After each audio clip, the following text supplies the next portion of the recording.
ইতিহাসের সবচেয়ে বড় বাজেট ঘোষণা করেছেন বর্তমান সংসদের অর্থমন্ত্রী। স্বাধীনতার পর থেকেই এই সর্বপ্রথম এত বৃহদাকার বাজেট ঘোষণা করেছেন। এত বড় বাজেট, এত কিছু, এত উন্নয়ন কি করবেন? যদি দেশে সুশাসন না থাকে, যদি দেশে দুর্নীতি হয়, যদি দেশে অপকর্ম হয়, যদি দেশে লুটপাট হয়, যদি দেশে স্বৈরাচারী হয়, যদি দেশে মানুষকে নিপীড়ন করা হয়, তাহলে এই বাজেটের মূল্য কী? বাজেট মানেই দেশের উন্নয়ন, বাজেট মানেই চারিত্রিক বৈশিষ্ট্য উন্নয়ন হবে, শিক্ষিত হবে, সমাজ রাষ্ট্র শান্তিতে থাকবে, আমরা সবাই আমাদের মানসিক বিকশিত হবে, এটিই তো বাজেট। যখন এই বাজেট দিচ্ছেন, একদিকে দেশের উন্নয়ন হচ্ছে ঠিকই, কিন্তু তার সাথে সাথে দ্বিগুণভাবে দেশের দুর্নীতি বেড়ে যাচ্ছে। এগুলো সব হচ্ছে সরকারের পৃষ্ঠপোষকতায়।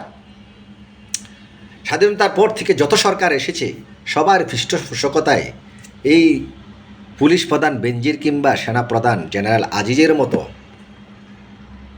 তৈরি হয়েছে। এখন বিএনপি আওয়ামী লীগকে দোষ দিচ্ছে, জাতীয় পার্টি আওয়ামী লীগকে দোষ দিচ্ছে, কিন্তু একই সূত্রে গাথা সব দলগুলো। জাতীয় পার্টি কম করেনি, দীর্ঘ 9 বছর এদেশে স্বৈর শাসন চালিয়ে আজকে যে সংসদে বিরোধী দলীয় চিফ হুইপ এমপি সন্নু গলা ফাটিয়ে বলেন ব্যারিস্টার সুমনকে এবং বেনজির আহমেদের দুর্নীতি নিয়ে, আমার জানতে ইচ্ছে হয়, আপনি তো স্বৈরাচারের দোসর ছিলেন, সহকর্মী ছিলেন, এখন আপনারা গলা পাটিয়ে এই ধরনের কর্মকাণ্ড করেন, চামচবাড়ি বন্ধ করেন, আপনারাই বড় দুর্নীতিবাজ। এই সংসদের প্রত্যেকটি এমপি মন্ত্রী দুর্নীতিবাজ।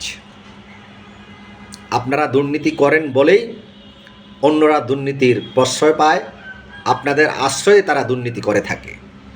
আর যখন এটা প্রকাশ হয় সমাজ রাষ্ট্রে, তখন আপনারা গলাবাজি করেন সংসদে দাঁড়িয়ে দাঁড়িয়ে যে অমুক দুর্নীতিবাজ সরকার কি করছে, এই করছে।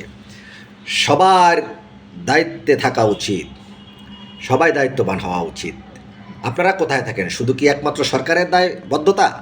আপনাদের দায় নেই এদেশের জন্য, এদেশের জনগণের জন্য? আপনারা ম্যান্ডেট নিয়ে আসেন দেশের জনগণের সেবা করার জন্য, দেশের উন্নয়নের জন্য। আপনারা শপথ গ্রহণ করেন আপনারা দুর্নীতি করবেন না, আপনারা শপথ গ্রহণ করে থাকেন আপনারা পেশি শক্তি দেখাবেন না, কারো প্রতি অন্যায় জুলুম করবেন না, কিন্তু আপনারা তো করে যাচ্ছেন। আমরা স্বাধীনতার পর থেকেই দেখে আসছি, পৃথিবীর কোনো রাষ্ট্রে এই ধরনের রাষ্ট্র কাঠামো নেই। আপনারা এইভাবে নিজেদের ভাগ্য পরিবর্তন করার জন্য, অর্থবিত্ত করার জন্য আপনারা স্বাধীনতার পর থেকে এই সরকার না ওই সরকার, ওই সরকার না ওই সরকারকে সাপোর্ট দিয়ে আপনারা আপনাদের নিজেদের ভাগ্য উন্নয়ন করছেন। রাষ্ট্রযন্ত্র যদি সঠিক হতো, রাষ্ট্রযন্ত্র যদি দুর্নীতিমুক্ত হতো, তাহলে এই দেশে কেউ সাহস পেত না দুর্নীতি করার জন্য। এখন অনেকেই বলে থাকবেন যে দুর্নীতি করে না, দুর্নীতি করে না।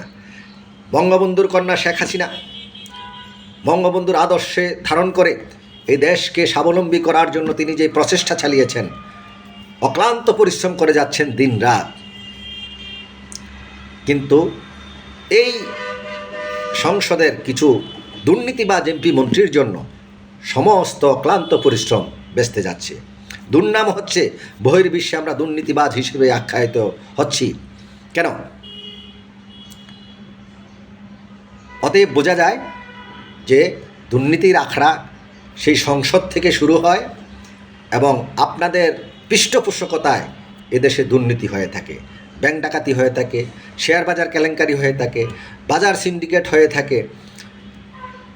এমন কোনো লুটপাট নেই যে প্রতিটা ডিপার্টমেন্ট সেক্টরকে দুর্নীতিতে গ্রাস করে ফেলেছে। এক শেখ হাসিনা কি করবে, এক বঙ্গবন্ধু কি করতে পেরেছিল? যখন এই দুর্নীতি খন্দকার মুশতাকের মতো লোকদেরকে দমানোর চেষ্টা করেছিল, তখন বঙ্গবন্ধুকে হত্যা করেছিল সপরিবারে। আবার ঠিকই বঙ্গবন্ধু কন্যা শেখ হাসিনা যখন দুর্নীতি বিরোধী কথা বলে, তখন আপনারাই সেই গাপ্তি মেরে বসে আছেন খন্দকার মুশতাকের মতো, মির্জাফর শেখ হাসিনাকে শেষ করে দেওয়ার জন্য, নিঃশেষ করে দেওয়ার জন্য। অতএব এদেশের জনগণ ভালো করেই জানে দুর্নীতিবাজ কারা, কারা দুর্নীতি। সংসদের প্রত্যেকটি এমপি মন্ত্রী দুর্নীতিমুক্ত হলেই এদেশ দুর্নীতিমুক্ত হবে। যতদিন পর্যন্ত রাষ্ট্রযন্ত্র, রাষ্ট্রের প্রধান পৃষ্ঠপোষক যে সংসদ, তারা যদি দুর্নীতিমুক্ত না হয় তাহলে এই দেশকে দুর্নীতিমুক্ত করা যাবে না। অতএব ঠিক হতে হবে, জানাতে হবে, জানতে হবে কারা দুর্নীতিবাজ। এইভাবে দেশ চলতে পারে না। যারাই আসবে, যারাই ক্ষমতার মসনদে বসবে, তারা এইভাবে দুর্নীতি করে হাজার হাজার কোটি টাকা লুটপাট করে নিয়ে যাচ্ছে।